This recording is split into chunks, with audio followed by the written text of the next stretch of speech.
तो अब हमारा एक पार्ट हो चुका है, अगला पार्ट है अब हमें यही वर्क डन निकालना है in terms of potential energy. तो पोटेंशियल एनर्जी निकालने के लिए सबसे पहले क्या करते हैं, एक बार को हम निकालेंगे एक्सटर्नल फोर्सेस के लिए निकाल लेते हैं, ठीक है।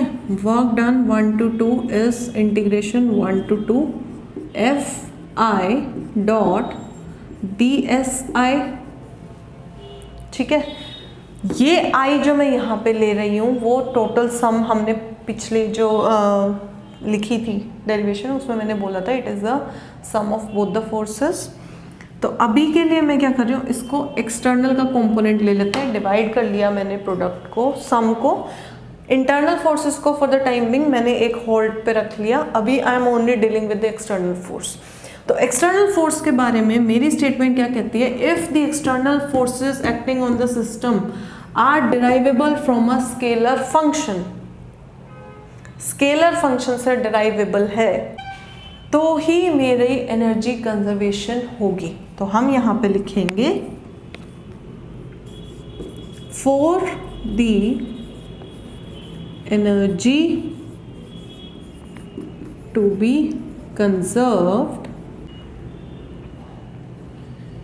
my external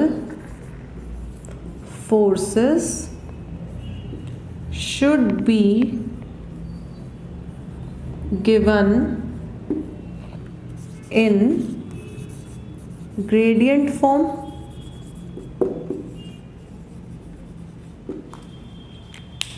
ग्रेडियंट ही हमने पिछले लेक्चर्स में निकाला था जब हमने आयत पार्टिकल के लिए किया था। तो मैं इसको क्या करती हूँ, my work done 1 to 2 will be equals to 1 2 that is negative gradient of V dot DSI vector, ठीक है, where DSI is just my position vector, change in position vector.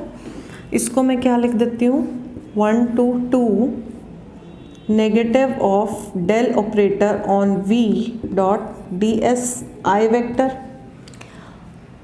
अब जिन जिन ने पुराने लेक्चर्स देखे हैं उन्हें ये बात पता है, और जिन जिन ने नहीं देखे हैं तो गो बैक एंड वो लेक्चर्स को देखिए, उसमें आपको समझ आएगा। ये जो हमारा प्रोडक्ट था पहले हमने इसका कंबाइंड फॉर्म था उसको डिफ्रेंशिएट करके दो का प्रोडक्ट बोला था, अब हम इन दोनों को प्रोडक्ट को मिला रहे हैं तो मैं क्या बोलूँगी, this is 1 to 2 minus DV। ये चीज़ हम ऑलरेडी कर चुके हैं, तो जिनको समझ नहीं आ रहा please go back to your previous lectures, वहाँ पे I really advise you go back watch those lectures, आपका सारा कंसेप्ट क्लियर होगा, ठीक है। जिन्होंने देखी है लेट्स मूव फॉरवर्ड, ऑल्सो जिन्होंने नहीं देखी एक बार का पोस्ट देख के और मूव फॉरवर्ड। तो इसको अगर मैं डेरिवेटिव को करूँगी तो क्या हो जाएगा, V आ जाएगा, so work done will be minus V 1 to 2, तो मेरा वर्क डन क्या आएगा, V2 माइनस V1 का नेगेटिव, तो it will be V1 minus V2 and this part is for external forces.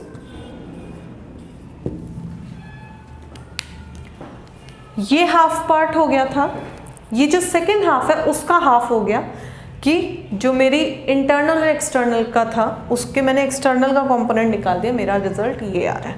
अब चलते हैं इंटरनल फोर्सेस पे। इंटरनल फोर्सेस का कंसेप्ट सेम रहेगा जो प्रीवियस लेक्चर्स में था कि मेरी Fij का समेशन 0 आया था, लेकिन अब आई विल टेल यू कि वो कैसे आएगा। अब I will write for internal forces, ठीक है। इंटरनल फोर्सेस के लिए सबसे पहली चीज़ जो हम बोलेंगे वो बोलेंगे Ij और Ji हम दो को रिलेट कर रहे हैं तभी हम उनका सम निकालेंगे। तो पहले लिख लेते हैं Fij, this will be equals to negative gradient J into Vij, this is force on J particles, ठीक है, ये फोर्स है जो जितने भी मेरे जे पार्टिकल्स हैं उनके ऊपर लग रही है आई पार्टिकल्स के थ्रू। सिमिलरली एफ जे आई, इनको रिवर्स किया, ये जे की जगह पे आई हो जाएगा, ये जे आई हो जाएगा, तो ये क्या आएगा, फोर्स ऑन आई पार्टिकल्स।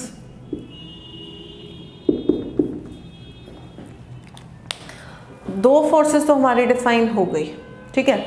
अब इसने क्या बोला, इंटरनल फोर्सेस आर सेंट्रल, मतलब for the internal forces to be central they must be the function of only the distance between two particles. I can write this also just for your convenience.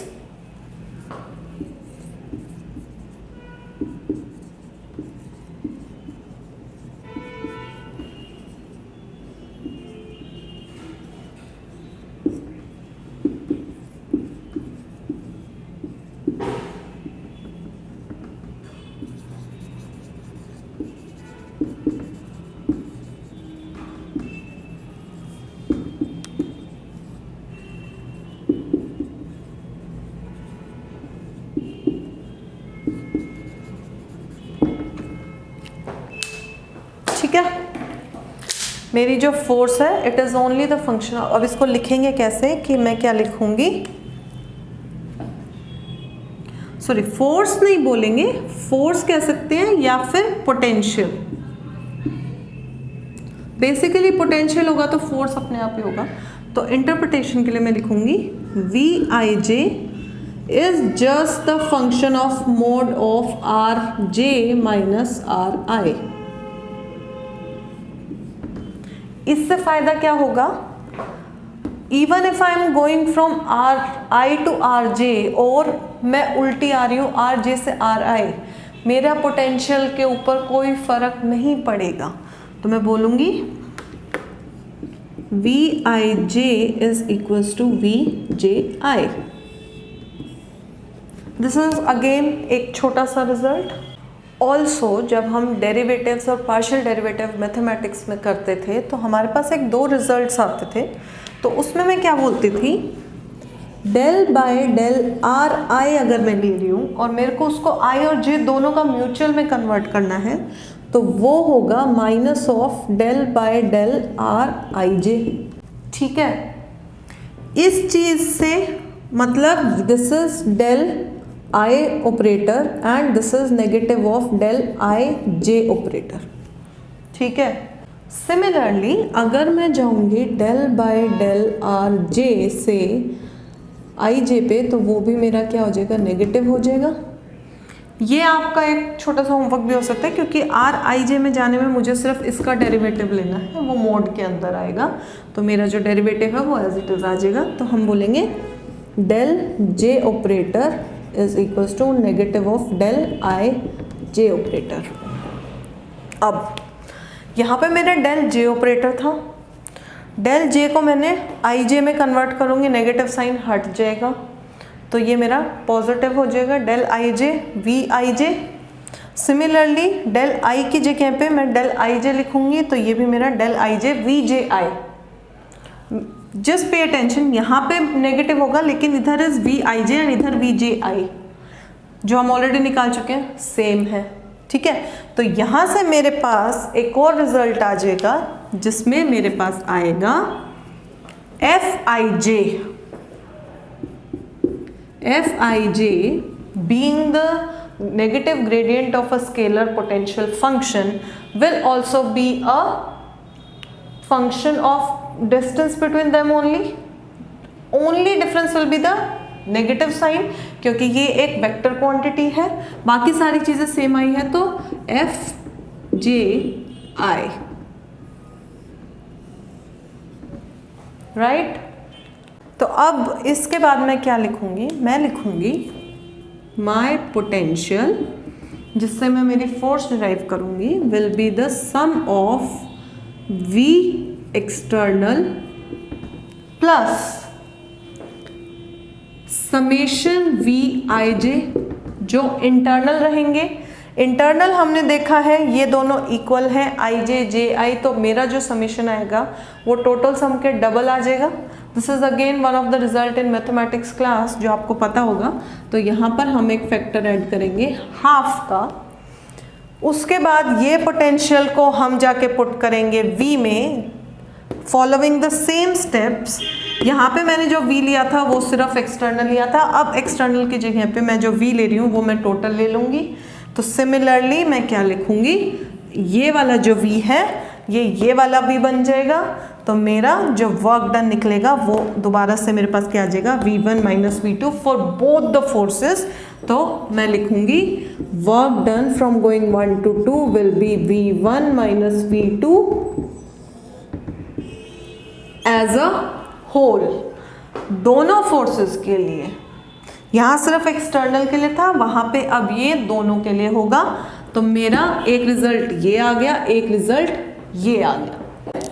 तो मेरा first result is work done from going 1 to 2 is T2 minus T1 in terms of kinetic energy, while work done from going 1 to 2 is V1 minus V2 in terms of potential energy। Same system को हम observe कर रहे हैं, same system के हमने work done निकाला है for the same time, for the same observation. तो ये दोनों टेक्निकली सेम होने चाहिए। तो मैं क्या लिखूंगी, work done from going 1 to 2 is T2 minus T1 should be equals to V1 minus V2। ये कर देते हैं ताकि सीधा ये दिखे। T2 V2 को एक साथ कर लेते हैं, T2 plus V2 is T1 plus V1, which says initial total energy is equals to final total energy, and this is nothing but total energy of system of n particles is conserved।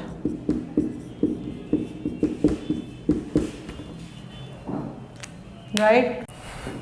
I hope this is clear to you. Also इसके अंदर मैं एक statement add करना चाहूँगी।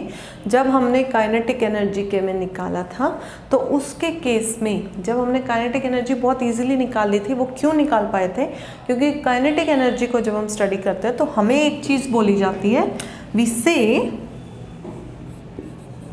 The total kinetic energy of the system can be calculated by just taking the kinetic energy of the center of mass, assuming the whole mass of the system